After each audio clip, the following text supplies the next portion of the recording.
Yo, what's going on? It's your man. I am Joey, the director, creator of Dirty Cops LA, and I just tapped in with my girl Jackiie LA on Streetz Talk. I hustle, I trap, I make things happen.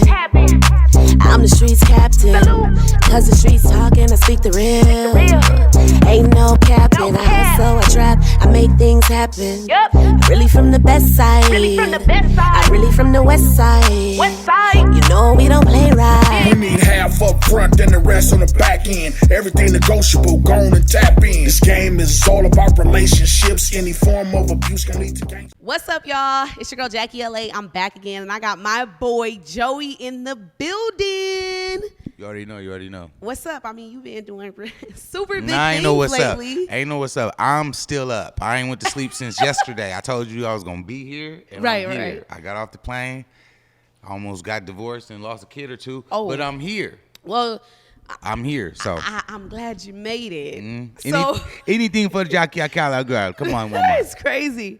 Thank you though for tapping in with me. Yes, if you ma'am. guys don't know, Joey just dropped one of the hottest movies. Tell him about that woman.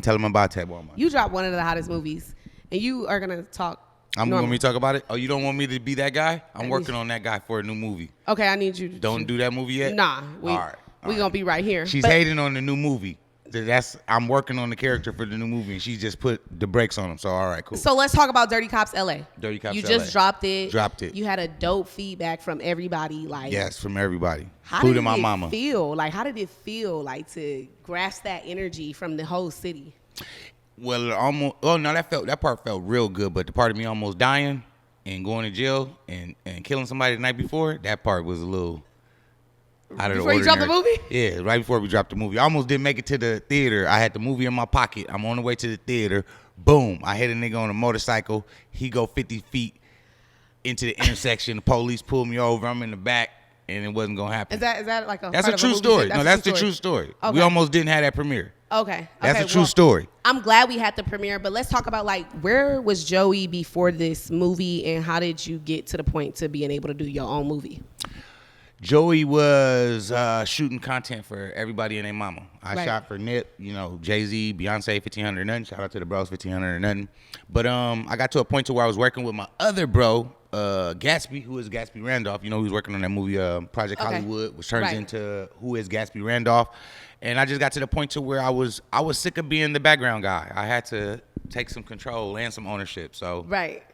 I wrote some shit. I wrote some shit for somebody else, and that still wasn't good enough. Right. That was them being the person. I said, fuck that. The next thing I write is going to be for me, starring me, and I only got to depend on me. And that ended up being the best thing. So. How does that feel though? Because I feel like a lot of us, not everybody, but something we have in common is like we always want to help everybody, and then you start being depleted of your own energy. But to actually put all your good energy into your own project, and you star and lead role in your own project, like how did that feel? And why is it important to put yourself first? Well, it felt great first and foremost because, like you said, when you always helping everybody else, you don't even pay attention to that. You're not really doing nothing for yourself because that kind of Right. is the thing you're doing for yourself is coming through for everybody else. Right. So you get lost into that. But then when you finally start doing things for yourself, that almost becomes addictive. Now you probably won't really want to do nothing for nobody else no more. Right. Yeah. Right. It's addicted. Selfishness is addictive. You had Slink Johnson and Yeah. D-Lay. Yeah. Those are my What bros. is the connection that you had, and how did you even get them to actually want to be a part of this project? The connection with the bros? Yeah. The connection with the bros. Well, like I said, I'm a shooter. I shoot for everybody. So I used to shoot. I would catch Slink on sets. True story about Slink. I didn't like Slink because Well, he said, I didn't like Yeah, I Slink. didn't like Slink. I don't think he liked me either. He used to say he don't trust me. He thought I was gonna rob him. But I didn't like Slink because he was Black Jesus. Oh shit. Yeah, I didn't know what Black Jesus was, so I was sacrilegious. I thought it was sacrilegious, and then I met Slink, and then I watched Black Jesus, and I was like, oh, this shit is hilarious. And then that's how me and him start functioning. And then D-Lay, I met him on some skits. I was shooting skits for the skit crew, everybody, all the digital and all of that. And then I don't know, we just all met on set, and I tricked all of them niggas into doing the movie. And they did it. They did it. I tricked He's I so tricked stupid. y'all into doing the movie, all y'all. That's what I did. I tricked them all. How is it utilizing your resources? Because that's one thing I learned from you. And I've been knowing you for a while, but that's one thing I learned is you used all your resources. And I feel like some of us, we can have the package, but don't know how to utilize what we have to wrap the package. And you wrap that package perfectly with everybody you knew. Even the premiere, that was like a dope turnout. You had everybody. I was sitting back like, how does he know this? Like, this man know everybody. How did you do that? It was 2 premieres. Well, I only went to one, so I'm talking for the one I went to. Okay, yeah, because we sold out 2 premieres, y'all. It was 2 sold out. One was on Wilshire Boulevard. Had people passing out and fire trucks and everything. That's the one you missed with the fire trucks and the people passing out. Oh. It was the jacket. I got a cold ass Dirty Cops jacket. Made her pass out. She said, "Oh," Eddie Murphy style when I walked out. Oh, I'm maybe look I didn't online. Mean to be there. I didn't mean to be there. Yeah. But through your whole process, like, I'm pretty sure you had your ups and downs and your struggles doing this I progress. almost killed my son. I lost hair. I gained grays in places I don't want to say. So it was stressful. It gets like that. It bees that way. It's crazy. Yeah, it bees that way. Right. Yeah. Okay. What else you want to know? I'm saying like the pros and cons, like the ups and downs that people like when you're pursuing something that you really want to accomplish. Like, what is the pros and cons that you feel like that you went through? Okay. The ups and the downs. All right. The ups is once you build it, they are going to come for sure. You don't have to worry about that. If you build it, they're going to come. So that's the ups. Just get it started, shut up and shoot. The cons are now that you build it, everybody's going to come, good and the bad. So now you're in a war with success. And how do you take a shot at success? Right. And how do you maintain it? Yeah. It's every day. It's every day. You just dropped this movie, so now it's like all eyes are on you. What's next? Dirty Cops LA. Like people Dirty Cops LA, the series. Dirty Cops LA never dies. Right. And I don't want to spoil it for whoever never seen it. No, but spoil it a little bit because they're not. The way you ended it. Okay. You got to go and buy this shit. See, I figured it out. They want it for free. Oh, well, I mean, I think everybody wants things for free. They all want it for free. Right. They do want it for free, but you're not going to get it for free. You have to buy it. It was, I think, overall, you think it's worth buying? Yeah. It's worth buying, right? Mm-hmm. It's at a very low price for $10. Right. I mean, it's at a very low price for $10. Buy it. Support your folks. Or cop some of this merch. Dirty Cops LA. Dirty Cops LA's branded. Trademark. They should do that, right? You support that? I support it. I really think everything that he has going is dope. And it's just like to see where you have came to where you are now. It's like extreme motivation. Likewise, I'm sitting on the couch with you. Oh, thanks. You know, Jackiie LA, I mean. We big dogs in this shit, though. If they don't know, we're really big dogs. But a movie? Come on, a movie? Do you guys know what it even takes to do a movie? I didn't. Until you done it. Until you did, yeah. And now it's like, I got trapped into this shit. This shit all started with a hashtag.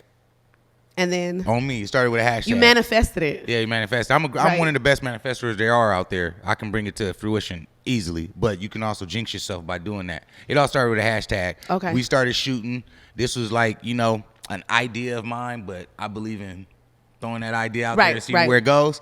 And I hashtagged it Dirty Cops LA the movie. And I pressed post. I was like, God damn it, I'm going to have to make a movie. Wow. I'm going to have to make a movie. Let's talk about your support system. You have so many people. You talking about my wife or my illegitimate sons? You know what? Your wife, your family, everyone who played a role. Because I got a light-skinned son that looked like Michael Jackson, and then I got a dark-skinned son that looked like Michael Jackson. Well, that means you look like Michael Jackson because you don't look like Michael Jackson. I look a little like the original Michael Jackson. The hell you did. The first one from the left. Maybe Tito Brown. Tito. That's Tito my idol. Jackson. Him and Keith Sweat. Tito Brown. Who's Tito Brown? I don't know. I thought you meant Tito Jackson. That's what I did mean, Tito Jackson. Yeah, but Keith Sweat, that's my nigga, and I want him to come back too. Talk about the support and how important it is to have positive support system around you. You gotta have positive support around you because negative support is abundant. Right. So you're gonna need that positive support. Yeah. So you can cut through the bullshit. And you did it. Damn.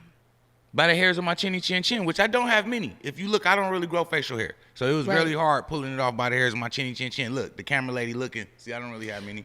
How long would you say the actual process was for this whole project, Dirty Cops LA, to for you to produce this project and make it happen? From producing the project, you want the truth? All right. I did this on the fly. I didn't even finish writing. We just went. You said fly and then I seen a fly. Yeah. We didn't even we wrote it on the fly. I didn't even finish writing. We just kept going. Right. And the only thing that fucked us up was the pandemic. Actually, it actually didn't because you guys are made still it better. Doing it. It made it better, actually. It slowed us down, but it gave me time to think. Right. That's all it did. It just gave me time to think, and then I made it better. That's dope. Like, what do you have to say to everybody out there, these young people that's growing up and they're in the field that you're doing? And a black man, like, you're really doing it. I am black. But don't let them trick you, though. I'm not Bernie Mac black. Right. When we're on set, they try to light me like I'm Bernie Mac, and I'm not that dark. I have a very special chocolate that you have to light. It's red under this chocolate, so we'll get into that later. He said there's red. I like my chocolate. It's red under the chocolate. Yeah, but give me 3 things that you recommend and suggest to young people coming up and doing what you're doing.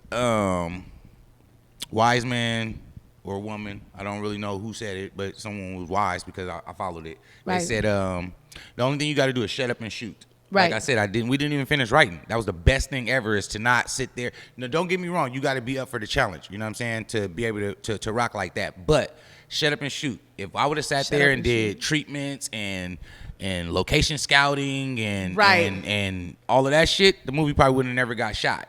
I wrote 15, maybe 20 pages. I called Slink, I called Delay, I called Cynthia. I said, y'all want to shoot? They said, we're going to shoot. I scheduled to shoot for them 20 pages and hashtag Dirty Cops LA. So that's dope. It started with 20 pages. All you need is 20 pages. And I will say again too, what's her name? Issa Rae. I was watching Issa Rae one day, and she's got this philosophy where she says, stop reaching up and reach across. Right. Because when you reach up, you run around. You have a script. You run around Hollywood chasing John Singleton, rest in peace, which I actually was chasing and working with, and he told me I was going to be the next one, and here I am. So shout out to John. Shout out to John Singleton. You run around chasing people like that, and they're already working on the next big thing. They are the big thing. So you chasing them, the chase might be futile. But if you reach across, like to my sister Jack, then we can do wonderful red carpets and wonderful TV shows and cast it and crew it up. Let's talk about it. And then it's out. You know what I'm saying? So you gotta reach across. If you're in the city, don't look for me because I'm busy. Don't look for me. Look for someone like me that's just like you, and then y'all get busy. Right. And then I'll see you at the top. Right. And then just staying consistent. Like, you've never stopped. You've always been in the mix doing what you love to do, but you was doing it for the love of others, and it came back full circle to how it worked out in your favor. So it's like, I don't regret none of the things that I've did for the good for people. You can't. That's the only reason this movie was able to be done. Right. That's how you learn. Like, that was all your process of learning. And sometimes, like, people don't want to go through the process. And I'm like sitting back while we looking at each other like, we went through a process to get to where we are today, and it feels so damn good, y'all. Like, amazing. Because we're here. Like Callie said, it's after the pandemic, and you wouldn't even be able to tell. Right. Wouldn't even be able to tell. We're working on new shit. How was it playing this cop role? A dirty cop at that. A dirty. It was natural. Detective. It was natural because deep down, I am a dirty cop. You dirty motherfucker. You dirty motherfucker. I'm a dirty ass mother. I'm a dirty cop deep down. But nah, I love cop movies like Lethal Weapon. Right. That probably is an older movie, but like, okay, Ride Along. You know what I mean? Ride Along 2. I like Ride Along. Yeah, and Ride Along 2. See, I like how they're cops and then they're like not cops. Like, you know what I'm saying? Like, he plays video games. Kevin Hart plays video games, and Ice Cube is like really just a half a thug, but he has a badge. Right. So I kind of like that. So with Dirty Cops, I wanted to just take it a step further. I don't really think your average dirty cop is really out there like murdering people or slapping hoes. They scheming more. They're scheming more for their greater benefit. Exactly. So that's what Jackson is. Jackson is more of a schemer than a typical dirty cop. So if you watch Dirty Cops LA, which you should be watching Dirty Cops LA, like right now you should be watching Dirty Cops LA. When you watch it, you get to walk day in the life of two ex gangbangers turned Crips in LA. It was funny as hell. Like, my reaction when I was watching it, I was shocked. Like, this shit good. Like, it's really good. Like, and it's different when you're like inside the loop and knowing like, okay, this is dope. Like, this is somebody I know. We go to the movies all the time and we're watching these people. We don't know them and we're in tune. But when you really know somebody's backstory and what they did and where they came from, that shit is like, I keep giving you props. Like, that shit was dope. It felt good. And he played the hell out of that role. I can't tell y'all too much, but y'all just need to go see it. I got a gun. I was holding a gun for 2 years. That shit is addictive. I be at the house just holding my gun for no goddamn reason. I live in the suburbs too, so it's really no reason for me to have my gun out. And I got my gun out. So I'm going to give them a little spoiler. You got knocked the fuck out in that movie. I got knocked the fuck out. You got knocked the fuck out. Yeah. I felt that was good for me to get knocked the fuck out a little bit. It humanizes me. Don't just be the Terminator running through, stepping on niggas all and then day. It's like people wouldn't expect that. They thought you'd probably catch him and get him. And you got one. Yeah, I got one. You needed that. You deserved that. It was fun. That was a real hit tit Right. That was a real hit. I told him that that's not how we do it in the movies, and he. Okay. Shout out to my illegitimate ass sound guy. He suggested us really hit each other. So, well, him hit me, motherfucker. With Dirty Cops LA, if there's any movie out there in the whole world that would describe you, what movie would it be? That influenced this movie. That influenced this movie? Yeah. Well, I'm a movie buff, so if you love movies like I love movies, watch it and you'll just like get so much enjoyment out of all the homage I paid out from everybody. Right. But on the surface, I would say that it's Bad Boys meets Beverly Hills Cop, like probably meets like a Friday or something like that. Right. Yeah. I got Friday vibes from it. I got Bad Boys, but I definitely got Friday vibes from it. But see, you so young, you don't really remember what Beverly Hills Cop feels like. Anyways, exactly. We're not going to go back into the age part. Well, let's not, because then we'll be revealing. Let's dip back into the inspiration behind this movie. So those are your inspirations. The inspirations are Eddie Murphy and Kevin Hart and Mel Gibson. If you can remake any movie till this day, if you got the chance, Joey, to remake any movie and be the lead actor, what movie and who would it be? It's crazy because I just remade Beverly Hills Cop, and it's now my own Dirty Cops LA. Okay. Dirty Hills Cop. That's a whole new make. Beverly Hills Cop. I mean, if I wouldn't have done Dirty Cops, I would have easy call tried to do a Eddie Murphy remake. But I don't think you should really remake all the classics too. But I would try to take my shot at an Eddie Murphy cop movie. So Beverly Hills Cop, or no, I would do 48 Hours. Oh. Yeah, I would try to find some way for me to be Reggie Hammond all over again. Yeah. Damn, I'm old. I'm just telling you all the old movies. I mean, nobody knows that. They don't, out but there. when you say those movies, the kids out there are like, 48 hours? What the fuck is that? Did he mean the first 48? No, not the first 48, all right? That's some shit that's on TV. Yeah. We're watching 48 Hours. If you could do a monologue right now of... Can I do it in this voice, or would I have to do it in my regular? No, you have to do it in your regular voice. Right. Drop a monologue right now so we can see from Dirty Cops LA, though. Drop a monologue from Dirty Cops LA. Of you. You've been undercover so long, I can't tell if you a cop pretend to be a dope dealer or a dope dealer pretend to be a cop. This nigga don't know. Look at him. He don't know. You don't know, do you? We don't know, but that's why I need you guys to go tap in and watch Dirty Cops LA. It's dirtycopsla.com, right? dirtycopsla.themovie.com. That part.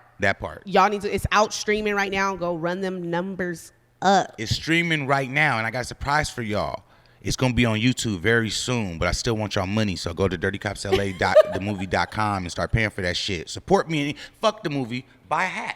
Right. Buy a shirt. Buy a T-shirt. Just support your local filmmaker, especially if he's black and kind of misunfortunate, and he got 2 to 3 illegitimate kids and 3 Hulu accounts, and they want his EDD money back and all of that shit. If that's the guy that's asking you to support that guy, because he absolutely needs it. Well, I mean, there you have it. Yeah. He and gave if you the don't, spiel. I'm going to be over there to lock your ass the fuck up. Where my badge at? Wife, you got my badge? I left my badge. Oh, my God. Yeah. You know, this man be pulling that badge out all the time. All the goddamn The red time. carpet, you were pulling the badge out. Like, I think he really want to be a cop. He'd be hella RoboCop, though. Yes. Like, he pulled me over, I'm pulling off. Like, I'm going to catch your motherfucking ass and take that weed that you got sitting in that ashtray. That's all I want was the weed. You trying to run away from the ticket? I don't give tickets because I don't go to court. I just want the weed and maybe $5 or $10 to buy me some more weed. That's it. He's back in character mode, you guys. He's back in character Dirty mode. Cops LA, the series, coming soon. Look for it. I'm so proud of you. Before we wrap this up, I just want to say thank you for coming. Hey, you're going to be in Dirty Cops LA, the series, as a news personality. Okay. Yeah. Reporting live. Yeah. From the I'm going to do streets. that. Y'all heard it here. I'm going to have Jackiie in there doing that. Y'all heard it here. I'm about to be on a show. I knew big things was coming, baby. I knew big things was coming. But before we leave, we are on Streetz Talk. I need you to tell the streets one thing that you need them to know about you and what you got coming. A couple things I would like the streets to know about me is that I'm not gonna stop. All right. Period. Y'all think 50 is Green Light Gang, and I'm the GOAT Network. All right. The GOAT Network, not to be confused with the GOAT Network, because I am the GOAT of the network, but it's the GOAT Network. So I just want the streets to know that this is just the beginning. We on our way. DCLA never dies. Dirty Cops lives forever. Wow, that's dope. Thank you for tapping in with me, Joey. Had to. It's your girl, Jackiie LA. You just watched Streetz Talk with my boy, Joey. lead actor and director of and Dirty writer Cops, and producer and set director and props maker and colorist and editor and scorer and a caster, casting, all of that. All of that. When you see the credits in the I'll be the guy that has the whole list of shit. That's me. That would be me. There you have it. I don't say bye. I say see you later. Bye? See you later? See you later. We'll be back. It's your girl Jackiie LA. I'm gonna come back Joey as soon as I get the series Streetz ready. Talk. Yes, Streetz and I'll Talk. be on a series. Make sure y'all heard that. I'm gonna say that and remember what you said. But until next time, thank you. I hustle, I trap, I make things happen. I'm the streets captain. Cause the streets talking, I speak the real. Ain't no capping. I hustle, I trap, I make things happen. I'm really from the best side. I'm really from the west side. You know we don't play right. We need half up front and the rest on the back end. Everything negotiable, go on and tap in. This game is all about relationships. Any form of abuse can lead to gangs.